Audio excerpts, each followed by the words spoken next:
નમસ્કાર.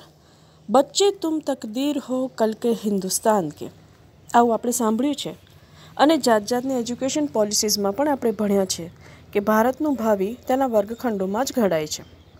સદગત પૂર્વ રાષ્ટ્રપતિ શ્રી APJ કલામ સર પણ શિક્ષકો અને તેમાં પણ પ્રાઇમરી ટીચર્સ, જી હા, પ્રાથમિક શાળાના શિક્ષકોને ખૂબ જ મહત્ત્વ આપ્યા. કારણ કે વિદ્યાર્થીના, રાજ્યના અને દેશના ભવિષ્યની ઇમારત બનાવવામાં પાયો તૈયાર કરનાર એ પ્રાઇમરી ટીચર્સ છે. ગુરુ સાંદીપની, વશિષ્ઠ, વિશ્વામિત્ર, શુકદેવજી, રાજા જનક, ગુરુ દ્રોણ, ગુરુ પરશુરામ, ચાણક્ય ઇત્યાદિના સમયથી આજ દિન સુધી કોઈ પણ વિદ્યાર્થીના ભવિષ્યનો પાયો કોઈએ તૈયાર કર્યો હોય તો એ છે પ્રાઇમરી ટીચર્સ, બુનિયાદી શિક્ષકો.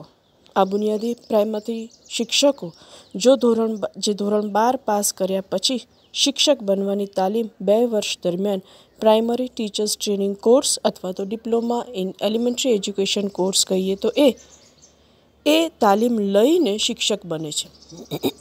અધ્યાપન મંદિરોમાં 2 વર્ષની તાલીમ લે છે.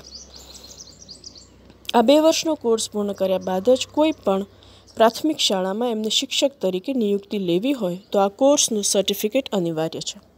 જો આ સર્ટિફિકેટ રાજ્ય પરીક્ષા બોર્ડ દ્વારા આપવામાં આવેલ ન હોય તો કોઈ પણ સંસ્થા એવા કોઈ ઉમેદવારને શિક્ષક તરીકે રાખી શકે નહીં. સરકાર તો આ નિયમ પ્રમાણે જ પોતાની સરકારી તેમજ ગ્રાન્ટેડ પ્રાથમિક શાળાઓમાં ચુસ્તપણે નિયમ પાલન કરે છે.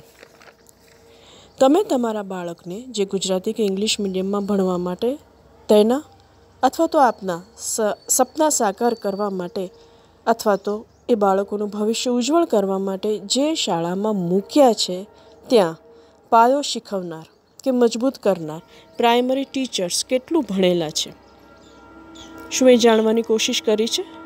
શું ડિગ્રી કોલેજની ધરાવવાથી પ્રાથમિક શાળાના બાળકોને ગીત ગાતા, રમાડતા કે ભણાવતા બીએડના શિક્ષકોને આવડે છે?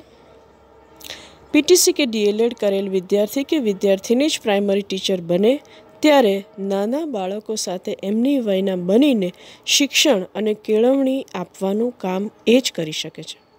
જાગો મિત્રો, અને જ્યાં પણ આપનું પાલ્ય પ્રાઇમરી સ્કૂલમાં ભણે છે ત્યાં એ સ્કૂલમાં જઈને ચેક કરો કે પ્રાઇમરી ટીચર્સ પાસે PTC કે DLEDની ડિગ્રી છે. તમે જો કોઈ સરકારી પ્રાથમિક શાળામાં જશો તો મુખ્ય શિક્ષકના ખંડની દિવાલ પર જ તમને આખા સ્ટાફનું લિસ્ટ તેમજ તેમની શૈક્ષણિક લાયકાતો જોવા મળશે. શું આથી વિશેષ મારે કંઈ કહેવા જેવું છે? Thank you very much.